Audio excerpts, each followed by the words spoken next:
नमस्कार दोस्तों, स्वागत है आप सभी का आपके अपने YouTube channel Shyam class study में। साथियों, आज के इस वीडियो में यूपी पुलिस री एग्जाम में पूछे जाने वाले हिंदी के अति महत्वपूर्ण 37 प्रश्नों का प्रैक्टिस सेट लेकर के आया हूं।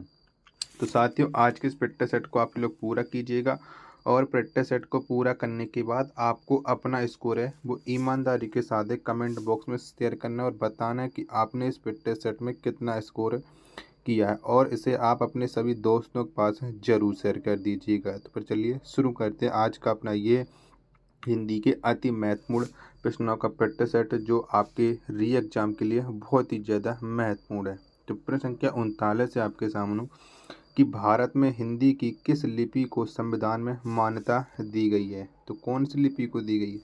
तो देवनागरी लिपि को मान्यता दी गई है। डी इसका राइट आंसर है, हो जाएगा। प्रश्न संख्या 40 है आपके सामने कि प्रारंभ में दिल्ली के मुसलमानों ने हिंदी के रूप में किस बोली को अपनाया था। तो कौन सी बोली को अपनाया था?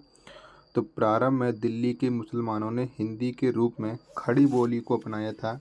40 का आंसर है वो ऑप्शन संख्या सी इस प्रश्न का राइट आंसर है, हो जाएगा।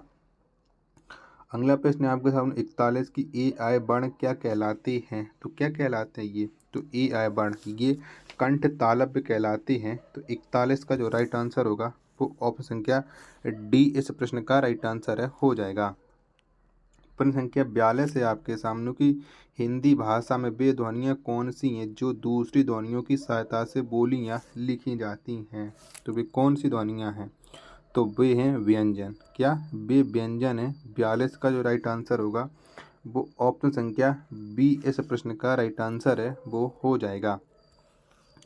प्रश्न संख्या 43 है आपके सामने कि निम्नलिखित में से संयुक्त व्यंजन कौन सा है। तो बताइएगा इनमें से कौन सा है जो संयुक्त व्यंजन है। तो इनमें से जो ज्ञा ज्ञानी है, क्या ज्ञा ज्ञानी है, यह एक तो संयुक्त व्यंजन है। 43 का आंसर है ऑप्शन संख्या बी इस प्रश्न का राइट आंसर है, हो जाएगा। अगला प्रश्न प्रश्न संख्या 44 है आपके सामने कि बहुवचनांत पुल्लिंग शब्द कौन सा है। तो कौन सा है? तो आंसू। आंसू ये बहुवचन वचनांत है, यानी 44 का जो आंसर है बी इस प्रश्न का राइट आंसर है, वो हो जाएगा। प्रश्न संख्या 45 है आपके सामने कि शुद्ध वर्तनी वाला शब्द है। तो कौन सा है जिसकी वर्तनी है वो शुद्ध है? प्रश्न संख्या 45 का राइट आंसर है, क्या हो जाएगा? तो धोबन। क्या धोबन ये वर्तनी शुद्ध है? कौन सी है? वो भी ऑप्शन संख्या ए वाली। तो 45 का आंसर है वो ऑप्शन संख्या ए इस प्रश्न का राइट आंसर है, वो हो जाएगा। प्रश्न संख्या 46 है आपके सामने कि निम्नलिखित में से किस शब्द की वर्तनी अशुद्ध है। तो बताओ इनमें से एक वर्तनी है जो अशुद्ध है, वो बताना है। तो 46 में जो जागृत लिखा है ये वर्तनी अशुद्ध है, बाकी के सभी वर्तनी शुद्ध है। 46 का आंसर ऑप्शन संख्या सी इस प्रश्न का राइट आंसर है, हो जाएगा। प्रश्न संख्या 47 है आपके सामने कि निम्नलिखित में से शुद्ध वर्तनी का शब्द यानी किसकी वर्तनी शुद्ध यानी ज्योत्सना है, वो किस तरीके से सही लिखा गया है। तो ज्योत्सना ये ऑप्शन संख्या सी वाली वर्तनी एकदम शुद्ध है। ऑप्शन संख्या सी इस प्रश्न का राइट आंसर है, हो जाएगा। प्रश्न संख्या 48 से आपके सामने तद्भव शब्द का चयन कीजिए। तो बताओ इनमें से कौन सा शब्द है जो तद्भव है। प्रश्न संख्या 48 का राइट आंसर है, क्या हो जाएगा? तो निडर। क्या निडर जो शब्द है ये तद्भव है। 48 का आंसर है वो ऑप्शन संख्या बी इस प्रश्न का राइट आंसर है, हो जाएगा। प्रश्न संख्या 49 है आपके सामने कि चूरन का तत्सम शब्द है। तो बताओ इनमें से चूरन का कौन सा है शब्द है जो तत्सम है। 49 का राइट आंसर है, क्या हो जाएगा? तो चूर्ण। क्या चूर्ण ये चूरन का तत्सम शब्द है। 49 का आंसर है ऑप्शन संख्या बी इस प्रश्न का राइट आंसर है, वो हो जाएगा। प्रश्न संख्या 50 है आपके सामने कि कौन सा तत्सम शब्द नहीं है। तो इनमें से एक शब्द है जो तत्सम नहीं है, वो कौन सा है? तो रात। रात ये एक तत्सम शब्द नहीं है। 50 का राइट आंसर है ऑप्शन संख्या डी इस प्रश्न का राइट आंसर है, हो जाएगा। साथियों, प्रैक्टिस सेट पसंद आ रहा है तो वीडियो को आप लाइक कर देना। चैनल को आपने अभी तक सब्सक्राइब नहीं किया होगा तो चैनल को आप लोग जरूर सब्सक्राइब कर लीजिएगा। तो फिर चलिए प्रश्न संख्या 51 आपके सामने ये प्राची का पर्यायवाची शब्द है। तो कौन सा है इनमें से प्राची का? तो प्राची का जो पर्यायवाची शब्द है वो है पूर्व। 51 का आंसर है ऑप्शन संख्या सी इस प्रश्न का राइट आंसर है, वो हो जाएगा।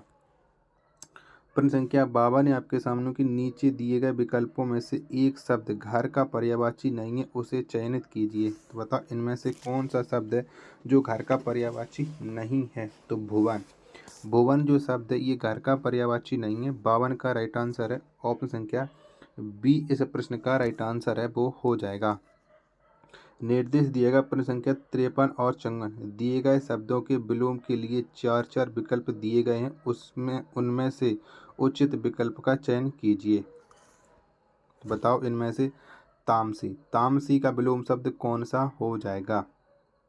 तो तामसी का जो विलोम शब्द है वो सात्विक हो जाएगा। क्या सात्विक हो जाएगा। ऑप्शन संख्या डी इस प्रश्न का राइट आंसर है हो जाएगा। प्रश्न संख्या 54 है आपके सामने की दुष्प्रवृत्ति, इसका विलोम शब्द क्या हो जाएगा। तो इसका जो विलोम शब्द हो जाएगा वो हो जाएगा सत्वृत्ति। क्या सत्वृत्ति। 54 का राइट आंसर है ऑप्शन संख्या डी। इस प्रश्न का राइट आंसर है वो हो जाएगा।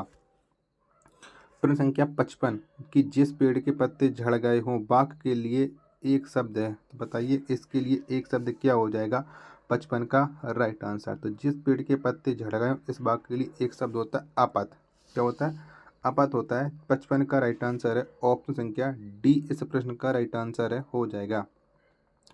प्रश्न संख्या 56 है आपके सामने कि तैरने की इच्छा को कहते हैं। तो क्या कहते हैं तैरने की इच्छा को। तो ये कहते हैं तैरने की इच्छा को तितीर्षा। क्या तितीर्षा कहते हैं। 56 का राइट आंसर है ऑप्शन संख्या बी। इस प्रश्न का राइट आंसर है हो जाएगा। प्रश्न संख्या 57 है आपके सामने कि चंद्रमा शंख कपूर किस शब्द के अनेकार्थी हैं। तो बताइएगा ये कौन से शब्द के अनेकार्थी हैं। चंद्रमा शंख कपूर। तो ये जो अनेकार्थी हैं वो अब्ज के अनेकार्थी है, यानी 57 का राइट आंसर है ऑप्शन संख्या ए। इस प्रश्न का राइट आंसर है वो हो जाएगा। निर्देश दिया गया 58 और 59 के लिए कि शब्द योगों के लिए चार चार विकल्प दिए गए, सही विकल्प का आपको चयन करना है। तो तथागत, यथागत और तथागत का मतलब क्या हो जाएगा। 58 का राइट आंसर। तो यथागत का मतलब होता है मूर्ख और तथागत का मतलब होता है भगवान बुद्ध। तो 58 का राइट आंसर है वो ऑप्शन संख्या ए है, वो इस प्रश्न का राइट आंसर है हो जाएगा। साथियों अगर आपको ये वीडियो पसंद आ रही है तो वीडियो को आप लाइक जरूर कर देना। प्रश्न संख्या 59 है आपके सामने की सम साम, बताइएगा इसका है वो क्या हो जाएगा। तो आगे वाला जो सम है इसका मतलब होता है समान और बीच वाला सम है ए, इसका मतलब होता है संयम। तो ऑप्शन संख्या बी इस प्रश्न का राइट आंसर है वो हो जाएगा। प्रश्न संख्या 60 है आपके सामने कि साधु का स्त्रीलिंग शब्द है। तो कौन सा हो जाएगा साधु। साधु का जो स्त्रीलिंग होता है वो साध्वी हो जाता है। 60 का राइट आंसर है ऑप्शन संख्या बी। इस प्रश्न का राइट आंसर है हो जाएगा। अगला प्रश्न है आपके सामने प्रश्न संख्या 61 की राष्ट्र की भाववाचक संज्ञा है। तो कौन सी हो जाएगी। तो राष्ट्र की जो भाववाचक संज्ञा होगी वो हो जाएगी राष्ट्रीयता। 61 का आंसर है ऑप्शन संख्या डी। डी इस प्रश्न का राइट आंसर हो जाएगा। प्रश्न संख्या 62 है आपके सामने किस शब्द में सभी सर्वनाम प्रश्नवाचक हैं। तो बताइए कौन से शब्द में है सभी सर्वनाम प्रश्नवाचक। तो आपको दिख रहा है कि कौन क्या किसने, ये सभी हैं प्रश्नवाचक हैं। 62 का आंसर है ऑप्शन संख्या ए। इस प्रश्न का राइट आंसर है हो जाएगा। प्रश्न संख्या 63 है आपके सामने कि मैं काम से जा रहा हूँ वाक्य में से का कारक है। तो कौन सा हो जाएगा। तो मैं काम से जा रहा हूँ वाक्य में से जो से है ये एक हो जाएगा करण कारक। तो 63 का राइट आंसर है ऑप्शन संख्या बी। इस प्रश्न का राइट आंसर है हो जाएगा। प्रश्न संख्या 64 है आपके सामने कि कर्म कारक के लिए प्रयुक्त होने वाला चिन्ह है। तो कौन सा चिन्ह है जो कर्म कारक के लिए प्रयुक्त होता है। तो को। क्या को, ये जो चिन्ह है ये कर्म कारक के लिए प्रयुक्त होता है। 64 का राइट आंसर है ऑप्शन संख्या डी। इस प्रश्न का राइट आंसर है हो जाएगा। प्रश्न संख्या 65 है आपके सामने कि निम्न में से कौन सा कथन सत्य नहीं है। तो बताइएगा इनमें से कौन सा कथन है जो गलत है यानी अशुद्ध है। तो संस्कृत में हिंदी की तरह दो लिंग होते नहीं होते। संस्कृत में 3 लिंग होते हैं जबकि हिंदी में 2 लिंग होते हैं। तो 65 का राइट आंसर है ऑप्शन संख्या डी। इस प्रश्न का राइट आंसर हो जाएगा। चलिए अगला प्रश्न है प्रश्न संख्या 66 है आपके सामने कि जिसकी पूर्व से कोई आशा ना हो वाक्यांश के लिए उपयुक्त शब्द होगा। तो इसके लिए कौन सा उपयुक्त शब्द हो जाएगा 66 का राइट आंसर। तो जिसकी पूर्व से कोई आशा ना हो, इसके लिए जो उपयुक्त शुद्ध शब्द होगा वो हो जाएगा अप्रत्याशित। क्या अप्रत्याशित 66 का राइट आंसर है। ऑप्शन संख्या डी इस प्रश्न का राइट आंसर है, वो हो जाएगा।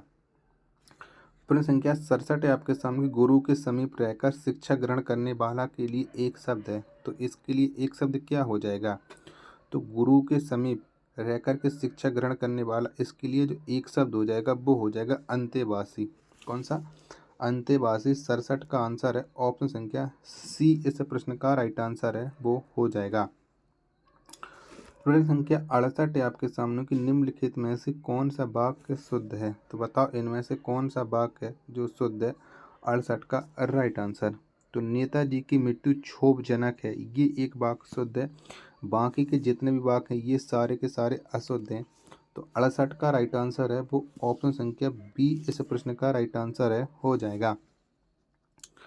प्रश्न संख्या 69 है आपके सामने कि उड़ती चिड़िया के पंख गिनना मुहावरे का सही अर्थ होगा। तो बताइएगा इस मुहावरे का क्या अर्थ हो जाएगा। उड़ती चिड़िया के पंख गिनना, तो इस मुहावरे का जो अर्थ होता है वो होता है असंभव कार्य करना।